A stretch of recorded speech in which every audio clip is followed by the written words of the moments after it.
เบื้องหน้าต่อจากนี้ไปเป็นการฟังธรรมเรื่องได้งานปฏิบัติธรรมหรือว่าบุญประจำปีของวัดธรรมนามทิพย์ประจำปีพ.ศ. 2568วันที่27มื้อนี้เป็นมื้อเริ่มต้นวันที่27เมษายนพ.ศ. 2568ซึ่งมื้อแรกก็มีผู้เข้าร่วมปฏิบัติธรรมอุบาสกอุบาสิกา133 คน133 คนมื้อแรกมื้ออื่นมื้อฮื้ออีก2มื้อนะอีก2มื้อ3วัน3คืนนะปีนี้เป็นกรณีพิเศษเป็นการครบรอบก่อตั้งวัด32 ปี32 ปีเต็มวันที่29วันที่29เต็มแต่ว่ามื้อนี้ใกล้แล้วอีก2มื้อวันที่27ก็คือว่าเฮาปฏิบัติธรรมนะเพื่อเป็นการสร้างประโยชน์ตนให้มันเกิดขึ้นให้มันถึงพร้อมนะคนเฮาสิมีประโยชน์ก็เพราะการบำเพ็ญประโยชน์ต้องมีการกระทำซะก่อนมันจะสิเกิดผลบ่แม่นสิให้มันเกิดโลดโดยที่เฮาบ่ลงทุนอีหยังทุกสิ่งทุกอย่างเฮาต้องลงทุนมันจะสิมีผลตอบแทนอยากสิคิดว่าเอาโลดอันภาษาอันพวกศาสนาบางศาสนาอยากได้หยังก็ขอเอาขอขอดเอาบวงสรวงเส้นไหว้แต่ว่าพุทธศาสนาของเฮานี่การกระทำนะมันจะสิมีผลตอบแทนถ้าเว้นเสียจากการกระทำแล้วผลมันบ่เกิดคันมันได้ก็มันได้ย้อนยืมได้ย้อนขอมันบ่แม่นของเฮาอีหลีนะคันยืมก็ต้องแทนคันขอก็ติดข้างเป็นหนี้บุญหนี้คุณนะมันบ่แม่นของเฮา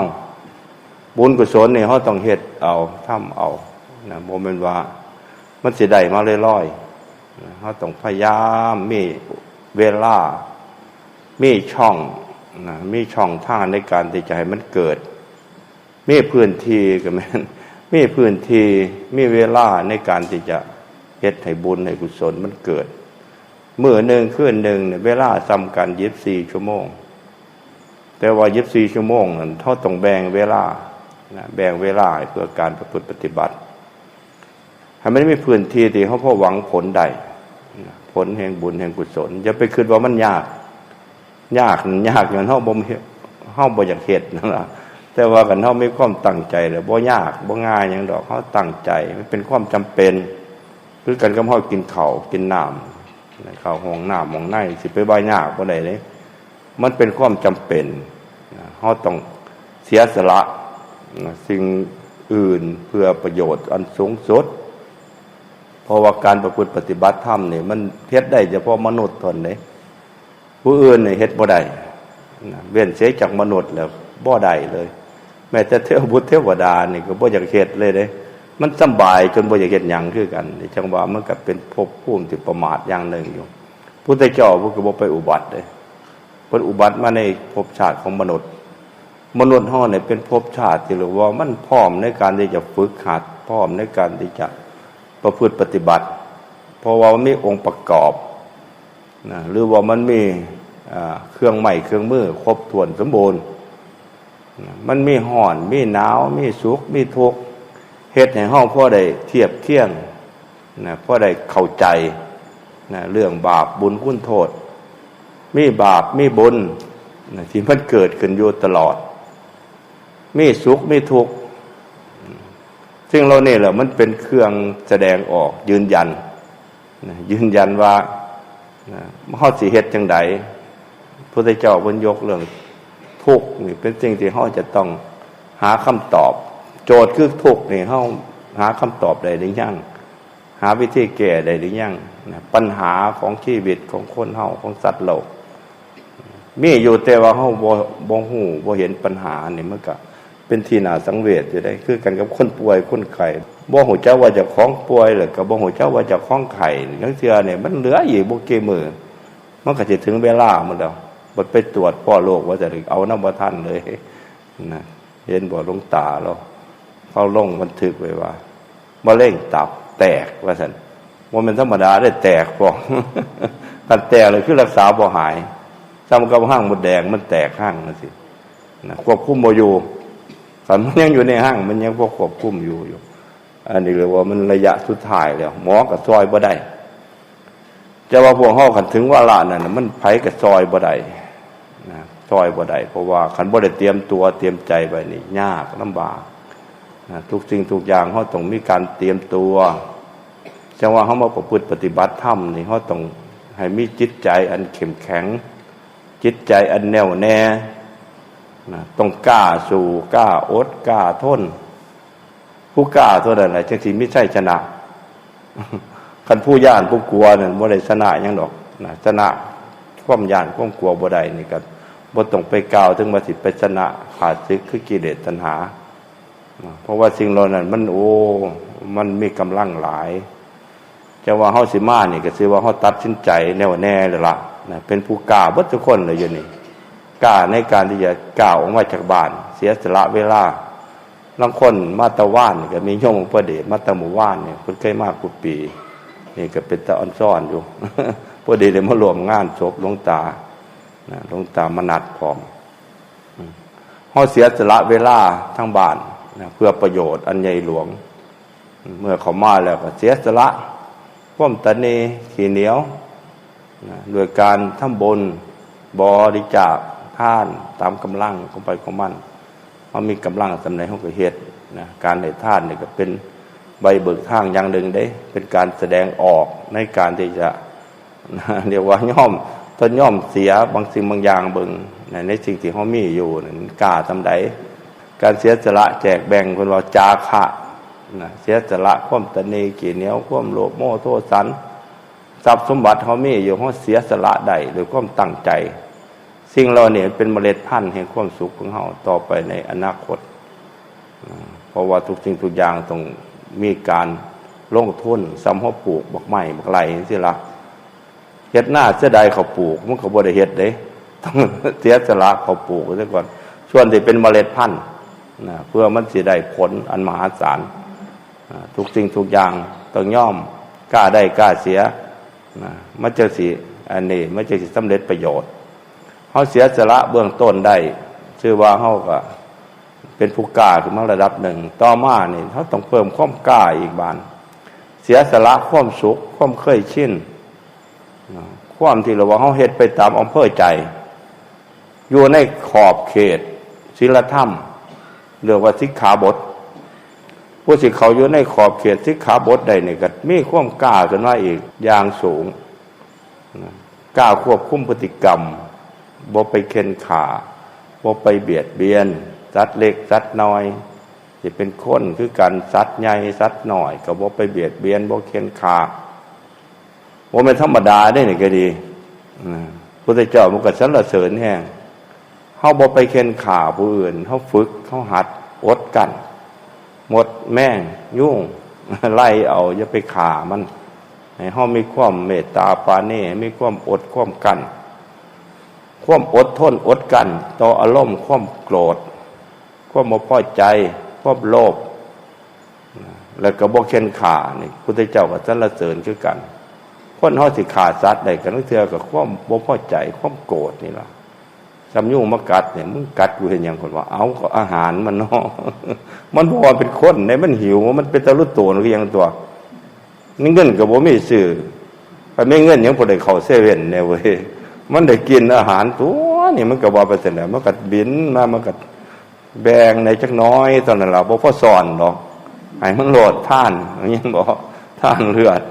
พุทธเจ้าพุทธท่านหลายกูหันเด้ท่านอวัยวะพุ่นเด้อันนี้มันขอคือว่ามันหิวว่าซั่นเด้อแต่เฮาเลี้ยงไก่เลี้ยงปลายังเลี้ยงอยู่อันนี้เลี้ยงโยงก็อดบ่ได้ก็ไล่มันเอาได้ไปนำมันเอาตอกมันเข้าเลือดๆพุ่นสิวะโมเมนต์ตอกลักกล้วยเด้ตอกเข้าไปเซ็ตคอรอได้เลยต้องอดต้องกั้นต้องมีสตินะอดทนต่อความโกรธความบ่พอใจความหงุดหงิดให้มันได้ไล่เอา ไล่เอามดแม่งคือกันไล่เอามันเข่าเต้นเข่ายั้งก็อย่าไปขามันเลยว่ามันพกยาขายนี่หมดมันทำอยู่คนก็พ่นใช่มันหนีมึงหนีผมว่ามันก็กองจะโพนโดนนั่นเดียวอย่าไปขามันอดเอามันไล่บนนี้ก็ง่ายมองยู่เอาก็จะกระแพ้เมตตามันแพ้ให้เมตตามันก็หนีอยู่ได้ซาแต่เก่าใครผู้ใดแพ้เปลี่ยนถ้ามาแพ้อยู่แพ้ให้หมดงามแน่แพ้ให้ปวกแน่นั่นเสือกลางโกดกันยังไปทุดงแพ้เมตตาให้มันหนีไปหากินทั้งอื่นเด้อว่าสันกูสิภาวนาอย่างนี้ว่าสันบอกมันบอกมันก็ไปอยู่ได้เลยนักเสือก็ดีนักเสือกับบ่ไปหยาแพงเว้ยแพงให้กับบ่หลับนักเสือก็ดีนักเสือกับไปอยู่บอกให้ไปกับไปอยู่ไข่อยู่การไปเท่ากับสิบ่ได้ง่ายขันมันบอกไปเท่ากับได้ง่ายแล้วเท่ากับเสียสละเป็นผู้ไปแทนมันอันนี้เท่ากับพยายามนะอย่าไปขาไปแกงมันไล่มันมึงบนนี้กูสินี้ว่าสันร้องเบิ่งมันสินี้เบิ่งเฮาสินี้กันมันบนนี้เฮาก็นี้ส่วนแหละสิง่ายยังง่ายมองซื่อๆนะตัวสำคัญอย่าเอาแนวกินไปไว้อันเต้นคันเอาแนวกินไปแล้วว่าจำเอิญมันมาเลยแล้วนะพวกแนวอยู่แนวกินมันได้กินมันก็ไปกินแล้วก็ของเหี่ยของตกของหายเนี่ยอย่าไปเอาของกันเด้อยังบอกเอามาไว้นะมาไว้ศาลาประกาศหาเจ้าของอย่าสิไปว่าโอ้บุญเฮาได้นี่เพิ่นสิว่าลาภร้อยตัวนี้เพิ่นสิว่าได้นั่นได้นี่โชคเพิ่นสิว่าบ่แม่นเด้คนนึงน่ะโอ้ยหาอยู่ว่าสั่นเปลี่ยนไปวัดอร่อยอันกระเป๋าโจกกูบ่ฮู้ก็บ่เห็นนั่นเทื่อมันมื้อนั้นว่านก่อนว่าอีหยังบัตรประชาชนกับอันบัตร ATM หรืออีหยังนี่แหละเสียใหญ่นี่จักผู้ใดเห็นจักผู้ใดใดก็บ่ฮู้จักประกาศหาอยู่ก็มิดซอยหมอยคือเราหลงหม่องไว้ก็บ่จักใหญ่นี่ก็ดีเทื่อก็เรื่องหม่องไว้ก็ว่าแต่มันเหี่ยอยู่นี่ก็มีเทื่อก็มันเหี่ยอยู่นี่ก็คนเก็บได้ก็บ่บอกนี่สิก็มีโยมมางานจบลงตามเมื่อวานเฮาจะไปเอาคันบ่แม่นของเฮาจะไปเอามันเป็นหนี้เป็นสินมันสิเป็นกรรมเป็นเวรเด้ให้คิดเบิ่งทรัพย์สมบัติของเพิ่นของโตให้รู้จักของเพิ่นของโตอย่าไปเอาของผู้อื่นคันบ่แม่นของเฮาอย่าไปเอาเสียศักดิ์ศรีเสียเหลี่ยมแม่งเด้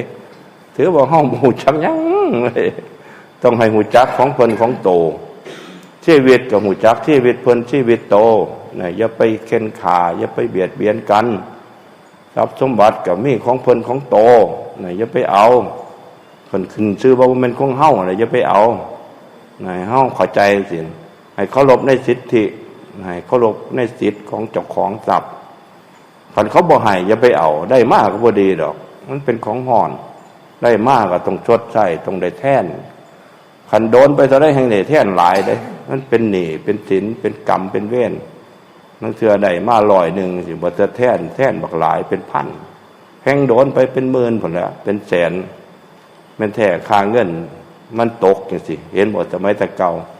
ทองบาทละ500กูมื้อทองบาทละ50,000กันสมมุติว่ารักทองคนสมัยแต่กี้500บาทจังซี่กูมื้อนี่ต้องได้แสน50,000บ่ได้จังซี่น่ะเป็นจังมันจังสิมีมูลค่าซ่อมเก่าทองบาทนึงแต่ว่าคันเฮาติดข้างผู้ใดคันเฮาเป็นหนี้เป็นสินแล้วมันแห่งโดนมันแห่งเพิ่มมูลค่าเพิ่มมูลค่าการกระทำของเฮาอย่าไปเฮ็ดหูจักเคารพสิทธิ์ของเพิ่นของโตทรัพย์สมบัติจะไปญาติไปแย่งกันคู่ครองก็จะไปญาติไปแย่งกันหูจักของเพิ่นของโตคือกันให้เคารพให้เคารพครอบครัวเคารพครอบครัวผู้เจ้าของครอบครัวผู้อื่นให้มีจิตสำนึกจังซั่นจังสิปฏิบัติธรรมได้คันเฮาถือศีล8จังสิบาทเด็ดขาดเลยบ่เอาความสุขในรูปเสียงกลิ่นรสสัมผัสกามคุณบ่เอาความสุขในกามคุณคันเฮาละเสียซึ่งความสุขในกามคุณได้เฮาจังสิเข้าถึงเนกขมะได้สมบูรณ์แบบเฮาต้องยอมเสียสละความสุขในรูปเสียงกลิ่นรสสัมผัสอย่าไปเบิ่งหนังในโทรศัพท์ก็อย่าไปเบิ่งปิดไว้เบิ่งนั่นเบิ่งนี่เขาร้องร่ำทำเพลงอย่างต่างๆก็อย่าไปเบิ่งบ่เอาความสุขเฮาเอาความสุขจากใจเฮาความสุขเฮาหาได้ในใจเฮาทุกคนอย่าสิไปเอาน้ำผู้อื่นเอาน้ำผู้อื่นเนี่ยมันบัดได้บัดบ่ได้มากก็บ่ดีปานใดดอก มันเป็นความหลอกลวงนะเป็นความหลอกลวงเป็นความเสแสร้งเขาเล่นเขาตัวสิหรอกโมเมนต์อีหลีหรอกหนังก็ดีหมอลำก็ดีเล่นเอาแต่คือยังแมนอีหลีนี่คือยังสิล่มสิตายกันมันเล่นคือตายก็ดีหักกันสร้างกันคือกันว่าแมนอีหลีพุ่นเด้บ่จะเศร้าเล่นมากแล้วโอ้ยเป็นคนคือเฮานี่ล่ะไปหากินข้าวกินน้ำน้ำกันเล่นกันธรรมดาแสดงจะเจอเพราะเอิ้นดราม่านะเฮาอย่าไปใส่ใจเฮาบ่เอาความสุขในการดูในการร้องนะครับร้องฟ้อนร่ำอีหยังต่างๆมันบ่เป็นความจริงดอกนะมันเป็นความเสแสร้งของคนนะที่มาหลอกลวงเฮ็ดให้คนคอยตามเพื่อหวังผลกำไรนะหวังเงินหวังเบ็ดเงิน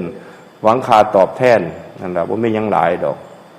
อย่าไปโกหกหลอกลวงนะเป็นคนเว้าจริงอย่าไปเว้าหลอกลวง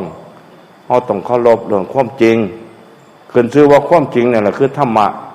ถ้าเฮามีศรัทธาในธรรมะเฮามีศรัทธาในความถูกต้องเฮาต้องเคารพความจริงอย่าไปกล่าวคำที่ตรงกันข้ามกล่าวคำที่ตรงกันข้ามคือว่าเฮาบ่ชอบความจริงแล้วมักหลอกลวงมักเสแสร้งคนตัวคนดูก็ถือคนตัวคือกันเด้สิว่าตัวคนเก่งว่าแม่นเด้เอาไปมากถือเขาตัวคือกันมันเป็นกรรมปิดบังแท้เด้คันเฮาเคยตัวผู้ใดนั่นกรรมมันจะปิดบังเฮ็ดให้เฮาประมาทบ้านก็ถือเขาตัวบ้านตัวเอาเงินเอาทองตัวเล่นการพนันตัวเอาเบิดเนื้อเบิดตัวผู้อื่นบ่เชื่อเฮาเชื่อหมู่ห้ามบ่ได้ก็บ่ฟังเลยถ้าเฮาเคยตัวเคยหลอกลวงมันสิมีกรรมปิดบังเฮาก็จะถือผู้อื่นตัวเสียทรัพย์หลายกว่าเก่าจังว่าอย่าไปโกหกหลอกลวงให้เป็นคนจริงนะอย่าเป็นคนเว้าเลาะแหละเฮ็ดอีหยังก็ให้มันได้จริงนะอย่าไปเว้านะเว้าเล่นเว้าหัวนะต้องเป็นผู้มีสัจจะในชีวิตเจ้าของบ่กินของมึนเมาบ่กินอาหารในเวลาวิกาลบ่ขับร้องประโคมดนตรีบ่ดูการละเล่นต่างๆที่เป็นข้าศึกต่อกุศลการดูการเล่นเนี่ยมันเป็นข้าศึกต่อกุศลเพราะหยังเพราะว่าเฮาดูแล้วเกิดความโลภบ้างเกิดราคะบ้างเกิดโทสะบ้างเกิดโมหะบ้างสิ่งเหล่านี้คือเอิ้นบาปอกุศลถ้าเฮาไปเบิ่งแล้วชื่อว่าเฮาสร้างบาปสร้างอกุศลใส่ใจเฮาเพราะว่าใจเฮามันเกิดอารมณ์ที่เป็นบาปความโลภก็เกิดความโกรธก็เกิดความหลงก็เกิดความเพลิดเพลินหลงลืมไปเลยแล้วลังเทียก็เบิ่งจนละวันตาจนละวันแสบเบิดอรรถจนมันเล็กน้อยเบิ่งจนละวันอันบ่ได้เห็นหยังเลยข้าจะเบิ่งโทรศัพท์จักเล่นเกมเล่นหยังแนวโอ้เวลาเสียไปจะซื่อบ่ว่าแต่โยมนี่แต่เน้นหน่อยคือกันได้โทรศัพท์ไปดดบ่ได้เบิ่งหนังสือแล้วบ่ได้ไปท่องอุกาจาโอบ่ได้ไปท่องโยจักขุมานี่บ่ต้องไปเว้าเรื่องสวดมนต์เบิ่งแต่ในโทรศัพท์จังว่าบ่ว่าแต่เน้นพระคือกันจังว่าจะคณะภาคประเทศอยู่มันสวดมนต์บ่ได้เปิดโทรศัพท์เบิ่งเอาในโทรศัพท์ว่าซั่นโอ้สมัยเก่าเขาท่องหมดพระปฏิโมกข์บ่ว่าแต่สมัยเก่าคู่มื้อนี่เขาตั้งใจท่องคู่มื้อนี่หายากเลยว่ามันง่มเข็มนี่ในมหาสมุทรมจักนะเพราะว่ามันไปใส่ใจอยู่น้ำเรื่องเขาเล่นนะมันก็เลยเหินห่างจากตำรับตำราจากคำสอนของพระพุทธเจ้าเวลาอันเบิดไปกับการดูการเล่นมันก็เลยบ่ได้อีหยังจะว่าเฮาจะไปเอาความสุขจังซั่นเป็นความสุขหลอกลวงจอมปลอมเอาความจริงกันดีกว่านะพยายามเรียนตำรับตำรานะท่องให้มันได้ติดปากท่องให้มันได้ติดปากตัวนั้นมันจะสิเป็นศัพท์ภายในคันอยู่ในหนังสือหรือเป็นของหนังสือมันบ่แม่นของเฮาพุทธเจ้าเพิ่นว่าสุตตะพหูสุตตะผู้ใดยินได้ฟังได้จำได้เพิ่นพหูสุตตะเป็นศัพท์ภายในคำว่าศัพท์ภายในคือมันอยู่ในใจเฮาอยู่ในสมองเฮาย่างไปใส่มันก็ไปนำเอาไปใส่อยู่ไสก็ได้แต่ว่าคันมันอยู่ในหนังสือมันบ่แม่นศัพท์ภายในแล้วเรื่องหนังสือว่าซั่นก็มืดตึบไปเลยแล้วเว้าบ่ได้เลยอยู่ในหนังสือพุ่นนักเทื่อก็เขาลักหนังสือไปสิก็บ่ได้อีกเพราะว่ามันอยู่ภายนอกอยู่แต่ว่าคันเฮาได้เรียนได้จำเนี่ยมันอยู่ในใจเฮาอยู่ในสมองเฮาเนี่ยเป็นของเฮาแล้ว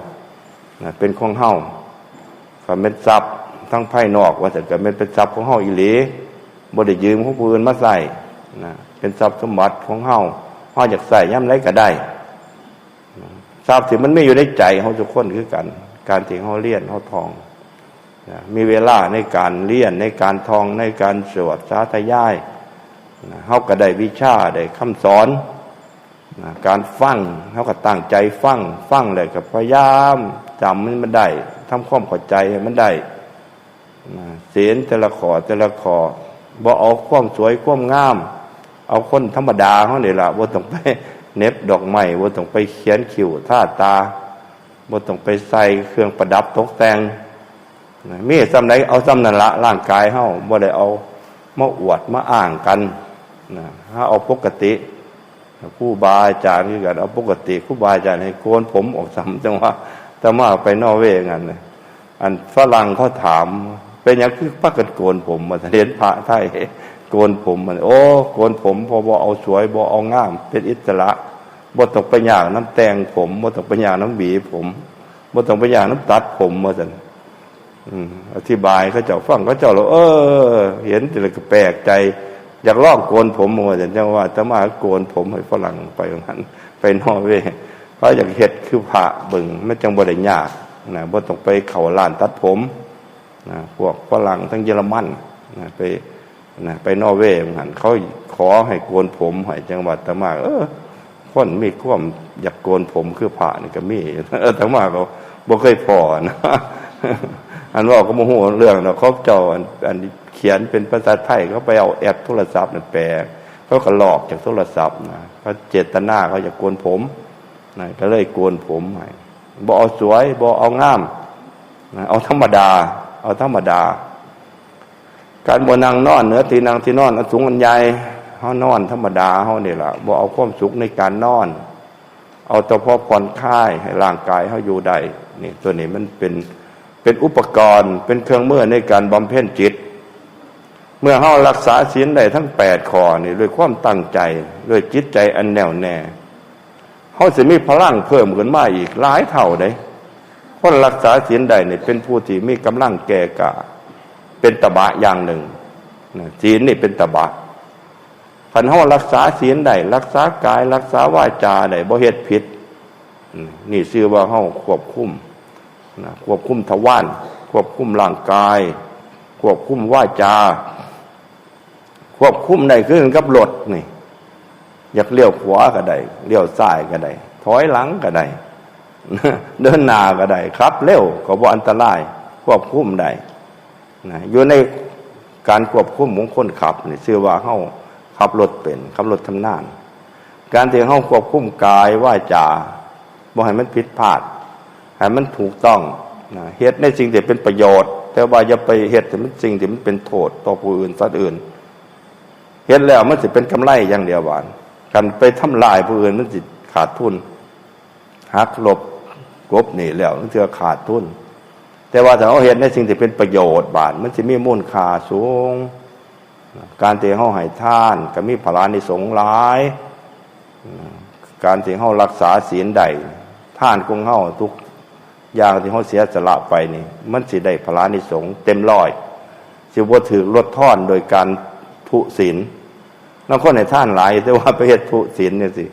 ผลของทานมันก็ลดลงด้วยกันเพราะว่ามันบาปกรรมมันเป็นลบล้าง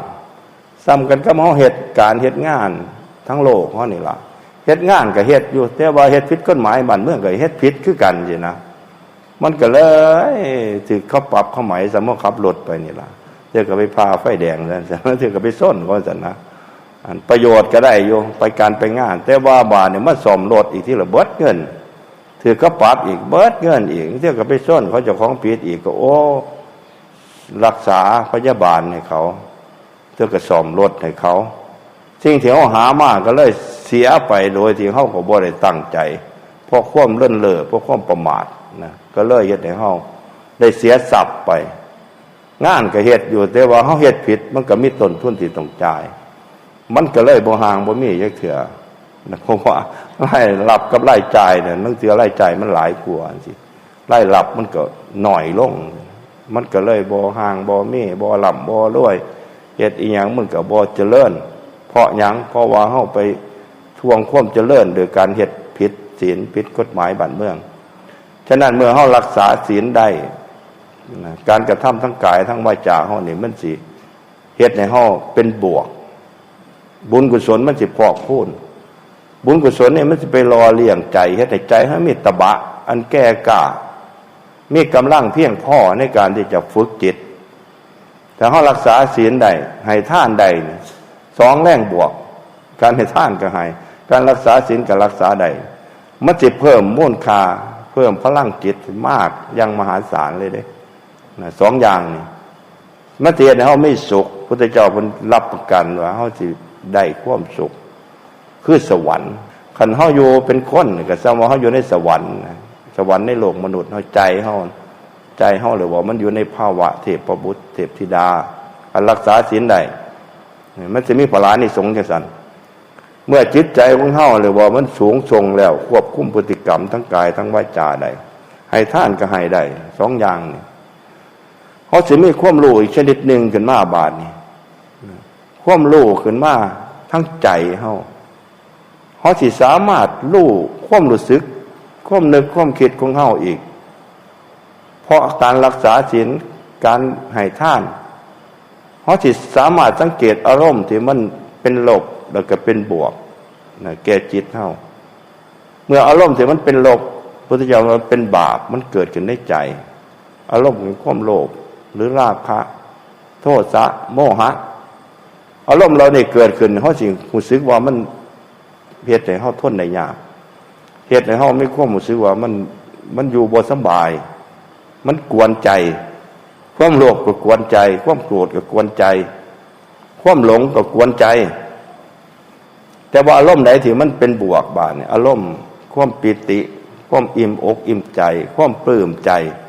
มันเกิดขึ้นเฮาก็สิรู้สึกได้ว่าอารมณ์เรานี่มันเฮ็ดให้เฮามีความสุขมีความดีใจมีความสบายใจ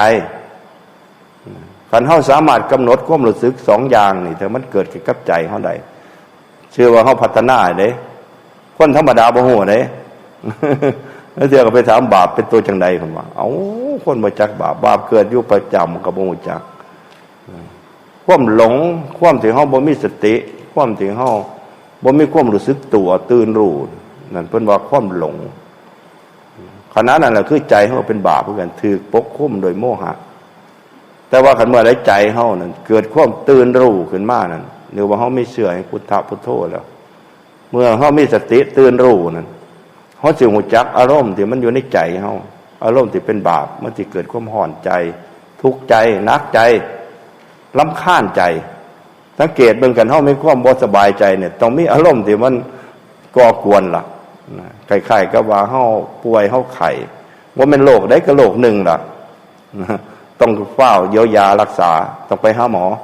ถ้าน้องหูจักยาก็ต้องรีบรักษา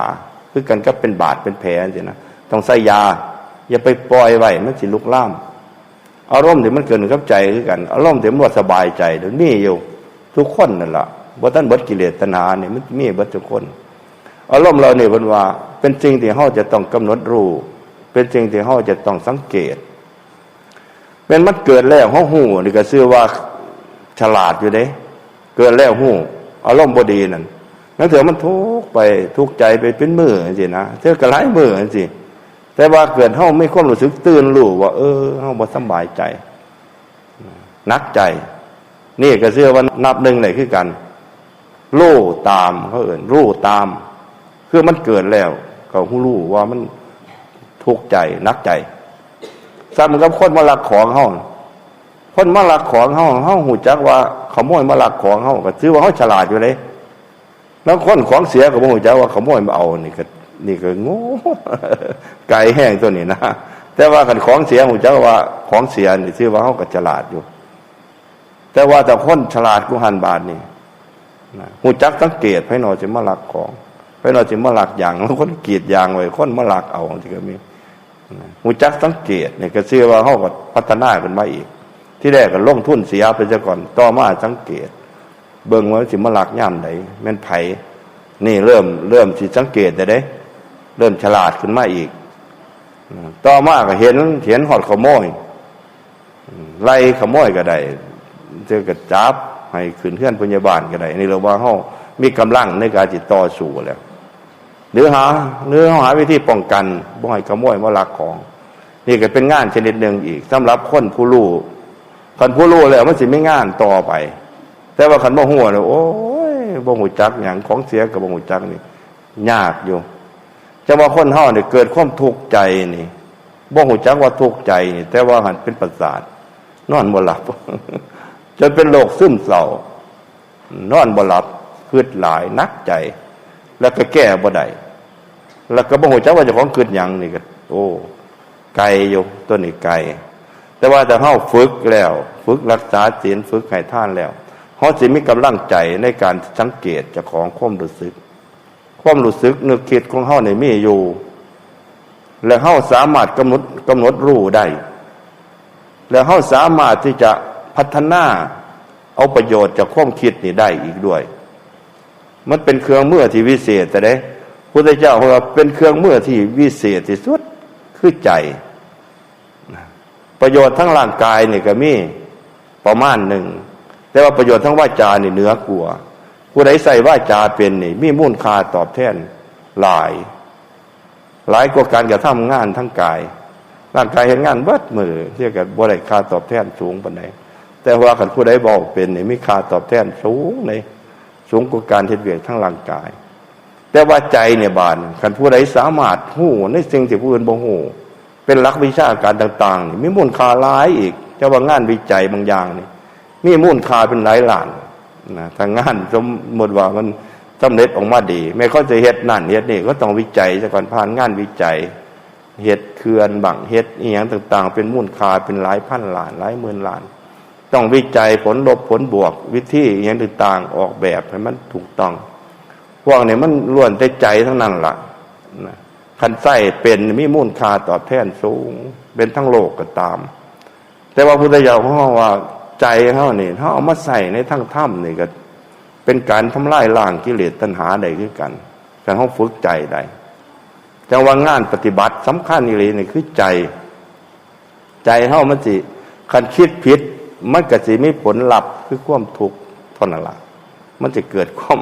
อยู่ยากบ่สบายถ้าเฮาคิดถูกว่ามีกำลังใจนะมันสิเป็นบวก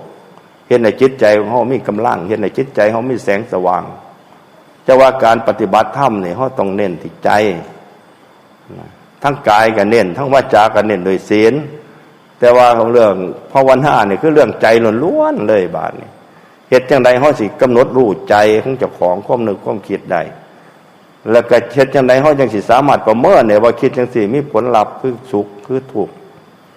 แล้วเฮาสิสามารถจังได๋สิควบคุมความคิดเฮาให้มันไปอยู่ในขั้นร่องของธรรม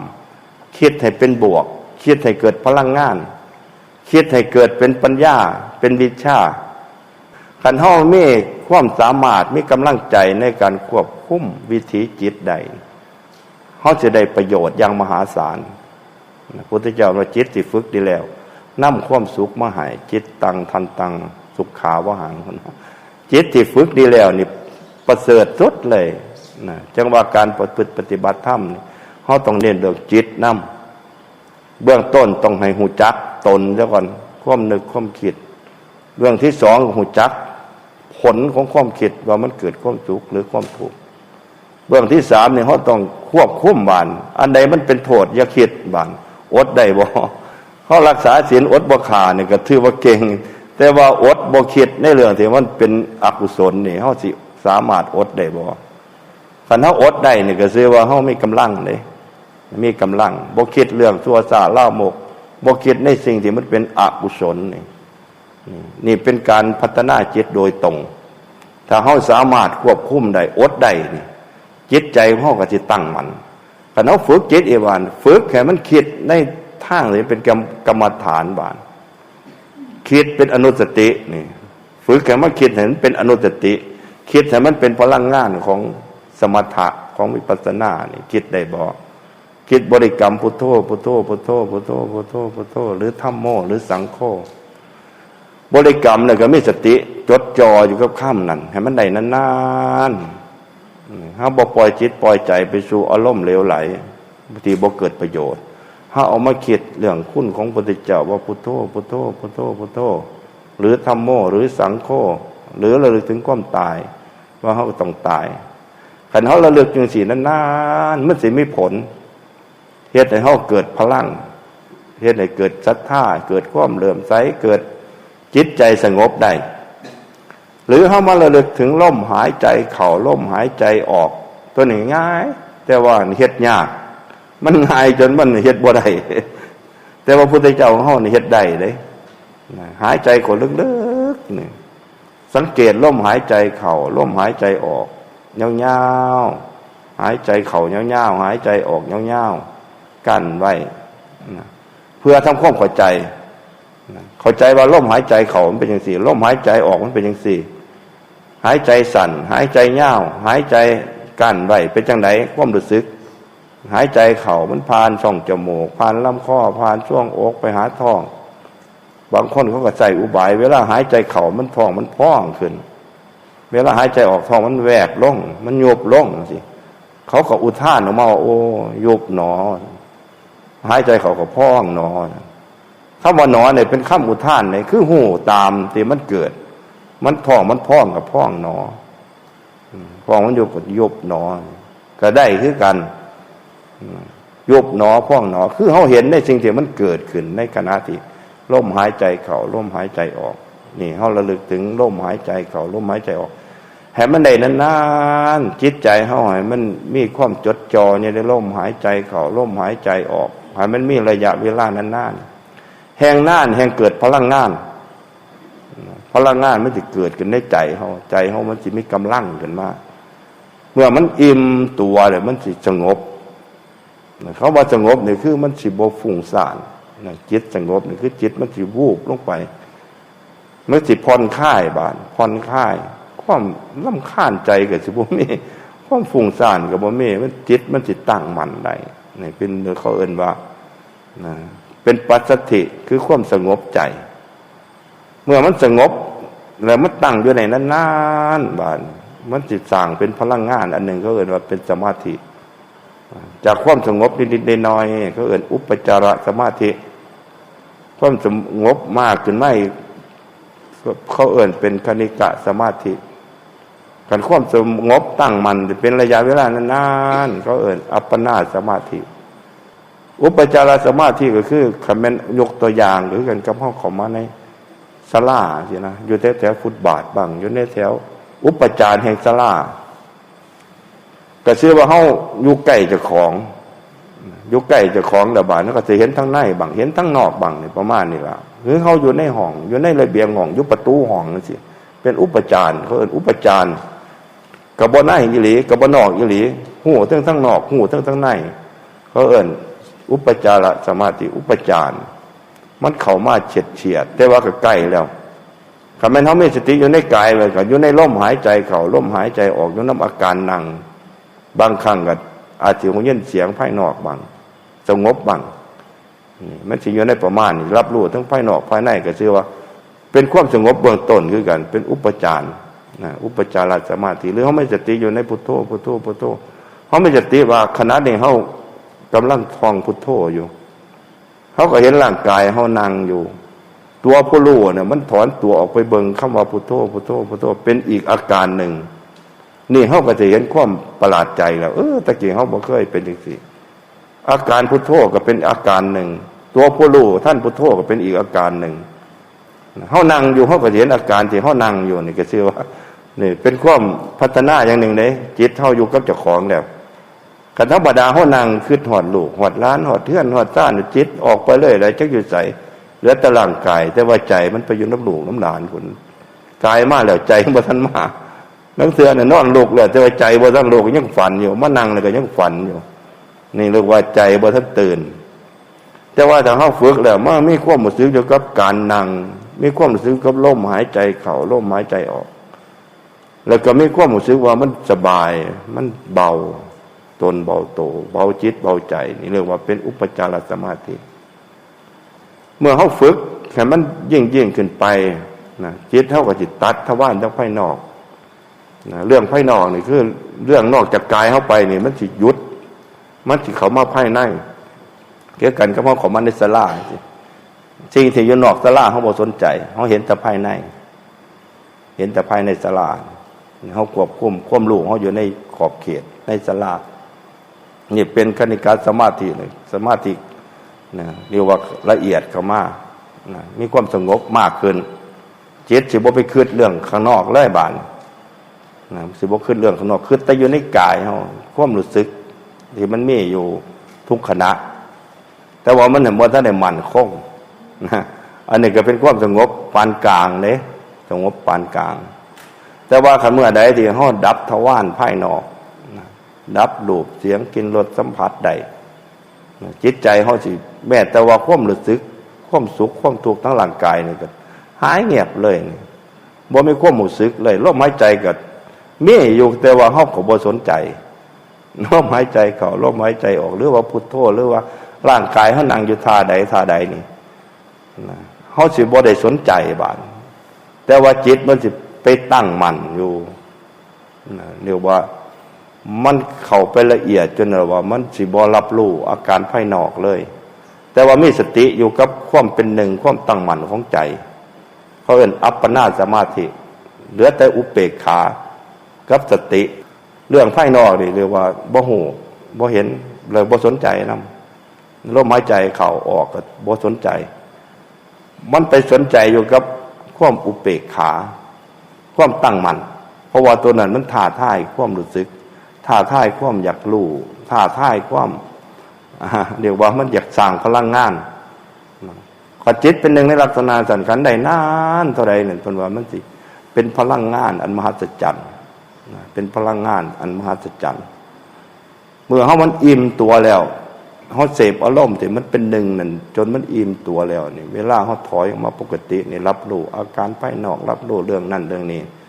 เพิ่นว่ามันสิมีพลังงานมากมันสิเกิดเป็นอภิญญาจิตมันจะเกิดความยิ่งยวดเมื่อเฮาอยากรู้ในสิ่งใดสิ่งหนึ่งบาดมันจะเกิดความกระจ่างในสิ่งที่เฮาต้องการรู้นะเรื่องรูปเรื่องเสียงเรื่องอีหยังต่างๆเรื่องหลักวิชาการภายนอกเรื่องของโลกเฮาก็รู้รู้ละเอียดละออรู้ในวิธีที่จะเฮ็ดให้มันเกิดด้วยเฮาจะรู้เรื่องใดเฮาก็รู้จักวิธีด้วยว่าเฮาเฮ็ดจังได๋เฮาจะสิรู้นะเรื่องต่างๆนะสามารถรู้ได้แต่ว่าคันเฮาจะรู้เรื่องสังขารว่าซั่นเฮากำหนดเบิ่งร่างกายสิเฮาก็จะเห็นเป็นสังขารเป็นรูปประกอบไปด้วยผมขนเล็บฟันหนังเนื้อเอ็นกระดูกเยื่อในกระดูกเห็นร่างกายนี่ก็ร่างกายเฮาก็เป็นร่างกายผู้อื่นไปเลยเด้เพราะว่าจริงที่ฮู้กับตัวจริงคือร่างกายนั่นเป็นคนละอย่างกันมันก็เลยบ่เป็นอันหนึ่งอันเดียวกันเพิ่นเอิ้นฮู้แจ้งในสังขารเห็นรูปเวทนาสัญญาสังขารวิญญาณเป็นอาการหนึ่งนอกเหนือไปจากตัวผู้รู้มันก็เลยเป็นลักษณะว่าเห็นขันธ์ห้าเป็นรูปเป็นนามเป็นสังขารคันเห็นสังขารแล้วก็เห็นความจริงของสังขารคือความบ่เที่ยงความทนได้ยากความที่บ่อยู่ในอำนาจของเฮาหรือว่าอนัตตาบ่อยู่ในอำนาจของเฮาบ่เป็นเฮาบ่เป็นผู้อื่นด้วยเป็นสิ่งที่เฮามาอาศัยแต่ว่าบ่เป็นตัวเฮาที่แท้จริงเพราะว่าเฮาสิเห็นตัวเห็นคือตัวผู้รู้นั่นก็ส่วนหนึ่งสิ่งที่เฮารู้เป็นส่วนหนึ่งมันเลยว่ามันตัดขาดกันแล้วมันก็เลยเข้าใจว่ามันบ่แม่นตัวเฮาที่แท้จริงนี่เรียกว่ารู้ด้วยญาณรู้ด้วยใจถ้ารู้ด้วยใจนี่มันละอุปทานได้ถ้ารู้ด้วยความนึกความคิดรู้ด้วยสมองนั่นมันละบ่ได้มันเป็นสังขารแต่ว่าถ้าว่าเฮารู้ด้วยใจโดยที่เฮาบ่ได้คิดโดยที่เฮาบ่ได้ปรุงเพียงแต่ว่าเฮากำหนดรู้ได้ด้วยใจมันสิแยกตัวผู้รู้ส่วนหนึ่งสิ่งที่รู้ในส่วนหนึ่งมันสิตัดขาดกันเป็นคนละส่วนขันรู้ในลักษณะที่สามารถละอุปทานได้สามารถที่จะเรียกว่าหลุดพ้นได้อันนี้ว่าจิตถ้าเขาฝึกดีแล้วมันสิเกิดเป็นสมถะแล้วก็เกิดเป็นวิปัสสนาถ้าเขาบ่ใส่ในวิปัสสนาเขาไปฮู้เรื่องนรกฮู้เรื่องสวรรค์ฮู้เรื่องนั่นเรื่องนี้ก็ฮู้ได้เพราะว่ามันอยู่ในวิถีของจิตที่จะรับรู้รับทราบได้คือกันกับพุทธเจ้าก่อนเมื่อเพิ่นอยากรู้อดีตว่าซั่นมันก็ย้อนหลังไปได้ชาติก่อนเกิดเป็นหยังก็ฮู้ได้มันสิเป็นภาพเรื่องเล่าที่มันสัมพันธ์เกี่ยวกับการวนเวียนของเพิ่นในชาติต่างๆก็ฮู้ได้ฮู หูบุคคลผู้ที่มาเกี่ยวของแต่ละภพละชาตินะเพราะว่ามันอยู่ในวิสัยของญาณนะของความรู้ชนิดนั้นแต่ว่าเบื้องต้นให้เขาหูใจเจ้าของเริ่มต้นตัวนี้ได้เนี่ยมันจะต่อยอดไปอีกหลายอย่างแต่ว่าคนเฮาว่ามันสิหูได้ง่ายเด้หูเจ้าของเนี่ยว่ามันธรรมดาพุทธเจ้ามาผู้ใดหูตนใดก็ชื่อว่าหูธรรมแล้วหลวงปู่มั่นคือกันผู้ใดเห็นตนผู้นั้นชื่อว่าเห็นธรรมแล้วผู้ใดฝึกตนใดก็ชื่อว่าปฏิบัติธรรมแล้วเริ่มปฏิบัติธรรมคันผู้ใดสามารถควบคุมตนให้มันแล่นไปในวิถีแห่งมรรคก็ชื่อว่าเริ่มต้นแล้วเข้าสู่กระแสมรรคแล้วนะเป็นผู้บรรลุธรรมแต่ว่าพวกเขาทั้งหลายเนี่ยเขาต้องเรียนรู้เรื่องกายอันเป็นของหยาบซะก่อนเรื่องวาจาที่เขาใส่อยู่ประจำเนี่ยให้มันเข้าใจแล้วควบคุมให้ได้จะว่าเพิ่นว่าจะไปตัวได้ว่าซั่นเพิ่นเฮ็ดให้เฮาฝึกหัดคำเว้าเฮานี่ให้เฮาเว้าด้วยเจตนาอย่าไปเว้าด้วยอารมณ์นะต้องมีความควบคุมควบคุมพฤติกรรมคือของใส่ของสอยคันเฮาสิใส่หยังเฮาต้องใส่ใจในของใส่เฮาอย่าสิไปใส่โดยที่เฮาบ่ใส่ใจใส่โทรศัพท์เฮาก็ยังใส่ใจเนี่ยกดนั่นกดนี่หยังต่างๆเฮาต้องใส่ใจเฮาจึงสิใส่เป็นใส่เครื่องมือใส่สว่านใส่นั่นใส่นี่คือกันเฮาต้องมีความรู้ในของใส่เฮาจึงสิได้ประโยชน์จากของชนิดนั้นวาจาเฮานี่คือกันเฮาต้องมีความรู้ในการที่จะพูดการเฮาพูดด้วยเจตนาด้วยความตั้งใจเนี่ยมันสิมีพลานิสงส์การกระทำคือกันเฮาทำด้วยความตั้งใจมันสิเป็นกุศลกรรมเป็นบุญเป็นกุศลเฮ็ดนั่นเฮ็ดนี่ได้ความตั้งใจความคิดเฮาคือกันเฮาตั้งใจคิดเป็นเรื่องคิดก็ให้มันได้คำตอบในสิ่งที่เฮาคิดเพิ่นจะเอิ้นธรรมวิจยะถ้าเฮาคิดโดยโมหะคิดโดยบ่ได้มีความตั้งใจเลยคิดโดยอารมณ์นี่ก็โอ้คิดบ่เกิดผลประโยชน์เกิดแต่สิ่งที่เป็นโทษเขาเอิ้นคิดด้วยโมหะคิดด้วยอวิชชาแต่ว่าถ้าเฮาคิดด้วยความตั้งใจว่าเฮาสิเบิ่งเรื่องนี้เฮาก็หยิบยกขึ้นมาเบิ่งมาพิจารณาเอิ้นนะเป็นวิตกวิจารธรรมวิจยะมันจะแตกต่างกันได้คิดคือกันแต่ว่าผลต่างกันแต่ว่าถ้าคิดเรื่อยเปื่อยไปคิดบ่ได้ใส่ใจมันเลยเกินคิดด้วยโมหะตัวนี้ผลหลายกว่าผลดีคือกันกับขับรถรับในนั่นน่ะไปคำว่าไปนำทางกับบุญหัวไปคำว่าไปซ่อนกุ้งใหม่กับโตไผโตมั่นน่ะของรับในเนาะส่วนมากเสียมันขาดการควบคุมแล้วมันลดนะลดคล้ายๆก็ว่ามันลดการควบคุมของเฮาแล้วมันสติปัญญาเฮามันเบือบไปแล้วนั่นอันตรายความคิดของเฮาเนี่ยเฮาต้องพยายามใส่ใจสนใจแต่ว่าการปฏิบัติธรรมนี่เป็นสิ่งจำเป็นถ้าเฮาบ่ปฏิบัติธรรมบ่ปฏิบัติใจนี่มันสิไหลไปสู่อบายได้ง่ายที่สุดความคิดที่มันไหลไปตามอารมณ์ให้ความโลภบ้างความโกรธบ้างความหลงบ้างโดยที่เฮาก็บ่รู้สึกตัวนี่ก็เป็นที่น่าสังเวชแต่ได้นะพุทธเจ้าของเฮานี่นะเพิ่นคล้ายๆก็ว่าเพิ่นฮู้ตัวนี้แหละเพิ่นก็ท้อใจคือกันว่าที่สอนคนจังได๋จังสิคนจังสิเข้าใจตามเพราะว่าคนบ่สนใจเจ้าของไปสนใจแต่เรื่องม่วนเรื่องเพลิดเพลินเรื่องสิ่งที่มันบ่มั่นคงเป็นภาพมายานะไปหลงอยู่กับสิ่งเหล่านั้นมากเหลือเกินแต่ว่าบ่ได้คำนึงถึงต้นเหตุคือใจนะมันก็เลยสิมาพัฒนาเจ้าของได้ยากเหลือเกินแต่ว่าพระพุทธเจ้าอุบัติขึ้นมาแต่ละครั้งนี่เป็นประโยชน์เป็นคุณูปการแก่มนุษย์ทั้งหลายหลักคำสอนของเพิ่นง่ายๆเพิ่นบ่ให้ละบาปทุจริตเป็นจังคือต้องละเพราะว่าบาปเนี่ยมันเป็นสาเหตุหลักเดี๋ยวว่าเป็นสารตั้งต้นก็เป็นว่าโรคก็ดีโรคภัยก็ดีนะมันสิเป็นสารตั้งต้นให้เกิดโรคหลายๆอย่างนะบาปก็คืออารมณ์คุณมั่วนั่นล่ะอารมณ์มันความโลภบ้างความโกรธบ้างความหลงบ้างเมื่อมันเกิดอารมณ์ชนิดใดมันก็ทำกรรมมันทุจริตกายทุจริตวจีทุจริตแล้วก็มโนทุจริตลำพังใจน่ะมันก็เป็นบาปอยู่แล้วคิดก็คิดเรื่องบาปอีกบาปนี่ผลเกิดขึ้นมาก็เลย2แรงบวกเริ่มต้นจากบาปพลานิสงส์ของมันก็ไปคิดเรื่องบาปมันก็เลยได้พลานิสงส์เป็นหลายเท่านะจากใจเฮาดวงเดียวนี่เฮาเอามาใส่ประโยชน์บ่ได้เฮาก็บ่เคยสังเกตบ่เคยเบิ่งเลยนี่ก็ฝึกบ่ได้ นะจังว่าเมื่อเฮาจะต้องการปฏิบัติธรรมเนี่ยต้องพยายามทำสติให้มันเกิดขึ้นสตินี่เป็นธรรมะสติเนี่ยมันเกิดที่ใจเฮาก็ชื่อว่าเป็นภูมิธรรมคือสติคำว่าสตินี่คือความรู้สึกตัวตื่นรู้คือการเพ่งนะการเพ่งการสนใจเนี่ยเขาเอิ้นสติอย่างเขาเพ่งลมมันสิเขาเอิ้นอานาปานสติเขากำหนดลมเป็นตัวเพ่งขันเขาเพ่งร่างกายเขานั่งท่าใดเขาเอิ้นกายคตาสติเนี่ยเขาเอาสติไปไว้ในกายขันเอาสติไว้ในสิ่งใดสิ่งหนึ่งว่าแต่เขาก็สิเห็นสิ่งเหล่านั้นล่ะพอเป็นสิ่งใดก็สิเห็นสิ่งเหล่านั้นขันเอาสติไปในงานการงานเขาก็สิดีเอาสติไปกับการขับรถเท่ากับสิแล่นไปในถนนหนทางปลอดภัยแต่ว่าสิ่งเหล่านั้นมันบ่ถือว่าเป็นมรรคสติไปในงานกับสติไปในการขับรถมันเป็นสติในการในงานธรรมดาแต่ว่าถ้าเฮาอยากให้มันเป็นมรรคเฮาต้องเอาสติไปกับกายเวทนาจิตธรรม4อย่างนี่พระพุทธเจ้าว่าเป็นมรรคแล้วเป็นทางออกของสัตว์โลกทั้งหลาย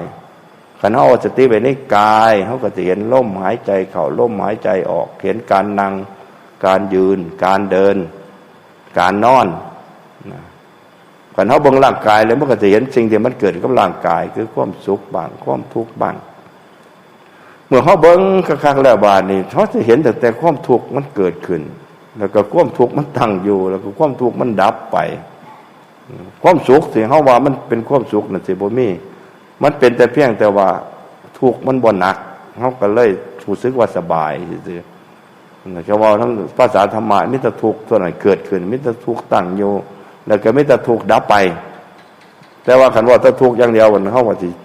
เข้าใจยากมันก็เลยเอาความที่มีทุกข์น้อยๆนั่นเป็นความสุขเฮ็ดให้เฮาเข้าใจง่ายคล้ายๆกับว่าความร้อนกับความหนาวสิล่ะเฮาสิเข้าใจง่ายแต่ว่าคำว่าในภาษาอันนี้เขาเอิ้นความร้อนมันลดลง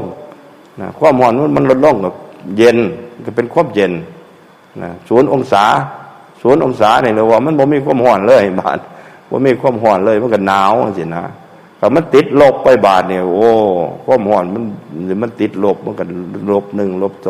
-3 แต่มาไปเมืองโคโลกเหนือกัน-9 องศาหนาวเลยแล้วบาดหนาวทนได้ยากคือกันหนาวหลายก็ทนได้ยากคือกันร้อนหลายก็ทนได้ยากมันผิดปกติเป็นความทุกข์ชนิดหนึ่งแต่ว่าเมื่อเฮาเข้าใจเรื่องความสุขความทุกข์ที่มันมีอยู่ในร่างกายของเฮานี่ก็ชื่อว่าเฮามีสติอยู่กับกายมีสติอยู่กับเวทนาคันเฮาเบิ่งจิตของเฮาก็จะเห็นจิตของเฮาจิตหดหูเฮาก็รู้จักจิตเคิบจิตบ่มีกำลังเฮาก็รู้จักจิตหุนหวยเฮาก็รู้จัก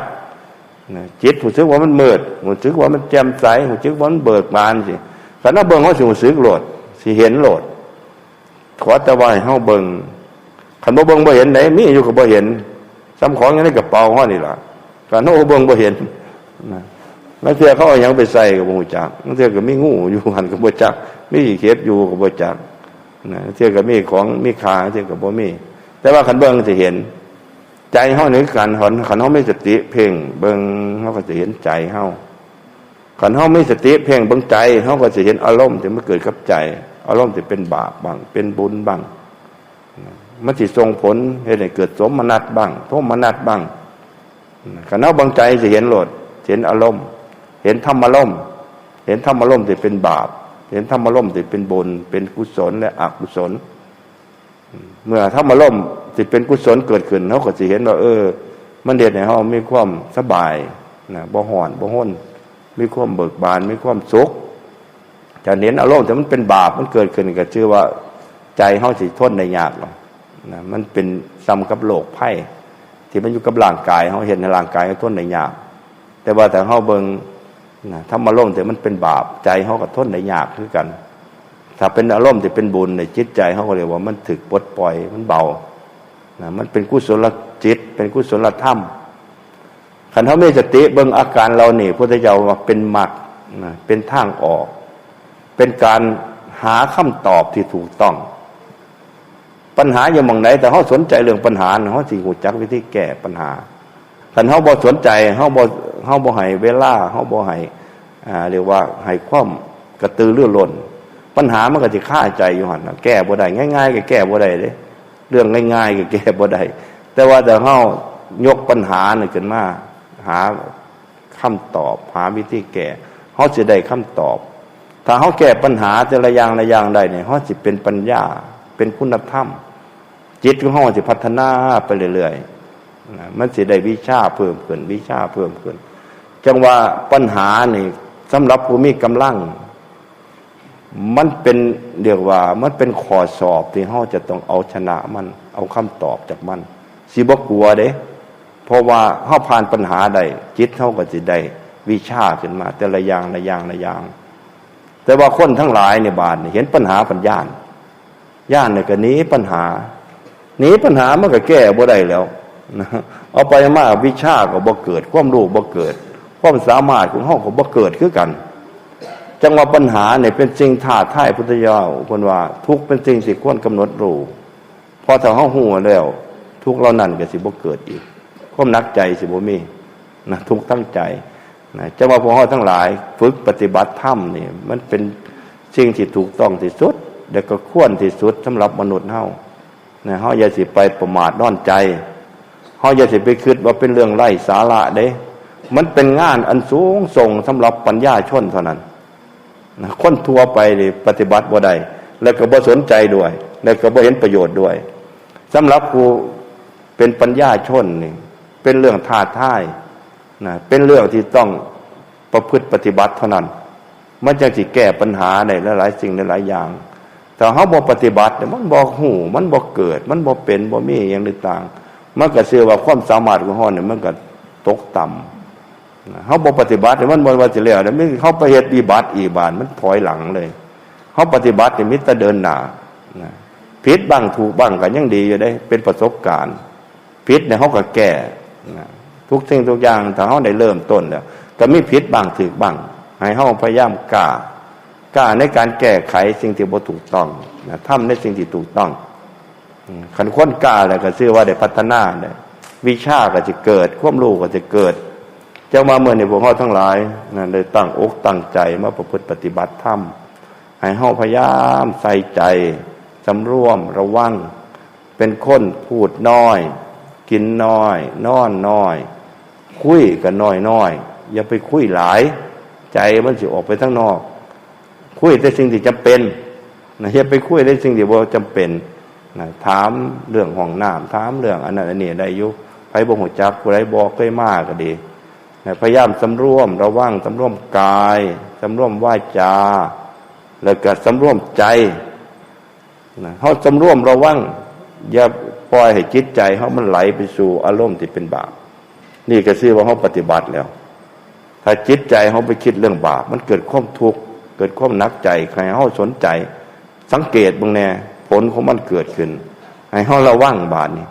นะอย่าสิไปปล่อยปละละเลยเด้ต้องหาวิธีแก้หาวิธีสำรวมมันผิดเฮาก็แก้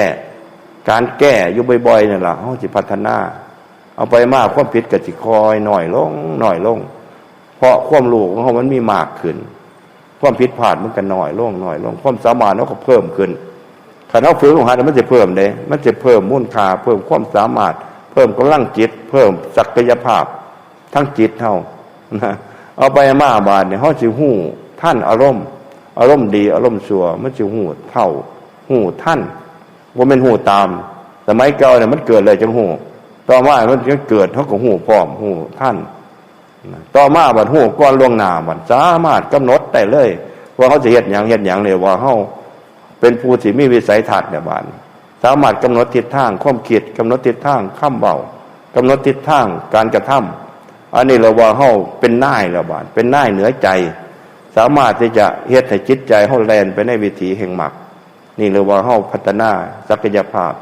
ขีดความสามารถของเฮามันเหนือกว่าคนธรรมดานี่จึงสิเป็นว่าผู้ปฏิบัติธรรมแล้วก็มีธรรมนะเป็นผลเป็นกำไรแล้วก็มีธรรมเป็นเป้าหมายในการประพฤติปฏิบัติบ่ได้ปฏิบัติเพื่ออามิสสินจางเมื่อเฮาปฏิบัติธรรมก็จะเกิดขึ้นกับใจเฮาบาด สติธรรมก็เกิดขึ้นสมาธิธรรมก็เกิดขึ้นปัญญาธรรมก็จะเกิดขึ้นเฮารักษาศีลก็จะเกิดขึ้นที่ใจเฮาก็สิมีศีลมีทรัพย์อันประเสริฐคือศีลสมบัติมีสมาธิสมบัติมีปัญญาสมบัติเฮาให้ทานเฮาก็สิมีจาคะสมบัติเกิดขึ้นในใจเฮาจิตใจเฮาก็สิพร้อมในการสิเสียสละบ่ไปยึดบ่ไปถือบ่ไปยึดมั่นถือมั่นในทรัพย์สมบัติในข้าวของเงินทองในบ้านในเรือนในลูกเต้าเราหลานคันเฮารู้จักเสียสละแล้วทุกสิ่งทุกอย่างมันบ่เป็นของเฮาความจริงมันเป็นอย่างนั้นแต่ว่าพอความหลงอย่างเดียวเฮ็ดให้เฮาสำคัญผิดว่าเป็นของเฮาว่าเป็นตัวเฮาเอาไปมาเวลาผัดผากมาบาดกระทุกข์ทรมานเศร้าใจนะคนเศร้าใจเป็นโรคซึมเศร้าเพราะการสูญเสียกันผัดผากนี่โอ้เป็นตนาสังเวชแต่ได้เพราะความโมโหอย่างเดียวเฮ็ดให้พวกเฮาทั้งหลายหนักอกหนักใจจังว่ามื้อนี้พวกเฮาทั้งหลายมาเพิ่มปัญญาเพิ่มความรู้เพิ่มความฉลาดโดยการประพฤติปฏิบัติดัดกายวาจาใจให้เป็นศีลเป็นธรรมอย่าปล่อยปละละเลยกษัตริย์พวกเฮาทั้งหลายสิตกต่ำไปสู่อบายฉะนั้นมื้อนี้อาตมาให้ธรรมะเพื่อเป็นการเตรียมตัวเตรียมใจให้เป็นผู้กล้ากล้าในการที่ต่อสู้เข้าสู่สนามรบนี่ต้องกล้าเท่านั้นเด้จังสิรอดถ้าอ่อนแอนี่แพ้อย่างเดียวเฮาต้องพยายามสร้างความกล้าให้เกิดขึ้นทุกสิ่งทุกอย่างต้องลงทุนต้องพยายามต่อสู้ฉะนั้นมันอาตมาก็ขออำนาจคุณพระศรีรัตนตรัยคุณงามความดีบุญกุศลทั้งหลายจงมาร่วมกันเป็นตบะเป็นเดชะเป็นพลบะปัจจัยทรงหนุนให้พวกเฮาทั้งหลายมีกำลังจิตกำลังใจในการที่จะต่อสู้ในการที่จะฝ่าฟันอุปสรรคในการประพฤติปฏิบัติกิเลสตัณหาต่างๆนั้นก็ให้เรียกว่าเฮาไม่ใช่ชนะท้ายที่สุดนี่ขอให้พวกเฮาทั้งหลายจงมีธรรมเกิดขึ้นในจิตในใจของพวกเฮาทั่วหน้ากันทุกท่านทุกคนเถิด